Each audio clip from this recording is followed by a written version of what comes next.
ان حرمتوں کا تذکرہ کر کے آپ صلی اللہ علیہ وسلم نے حقوق انسانی کا ایک بہت بڑا اعلان فرما دیا. فرمایا جیسے آج کے دن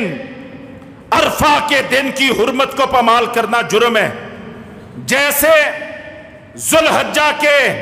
حرمت والے مہینے کی حرمت کو پامال کرنا گناہ ہے، اور جیسے مکہ کی حرمت کو پامال کرنا جرم ہے، آپ نے فرمایا لوگوں سن لو، کسی بھی انسان کی جان، اس کے مال اور اس کی عزت اور آبرو کی حرمت ایسے ہی محترم ہے جیسے آج کا دن محترم ہے، جیسے ذوالحجہ کا مہینہ محترم ہے، اور جیسے مکہ مکرمہ کا شہر محترم ہے. کوئی کسی کی حرمت کو پامال کرے گا، اس کی جان پہ ظلم کر کے، اس کے مال کو غصب کر کے،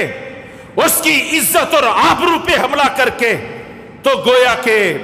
اس نے مکہ مکرمہ کی حرمت کو بھی پامال کر دیا، اس نے ذوالحجہ کے مہینے کی حرمت کو بھی پامال کر دیا، اس نے عرفہ اور قربانی کے دن کی حرمت کو بھی پامال کر دیا.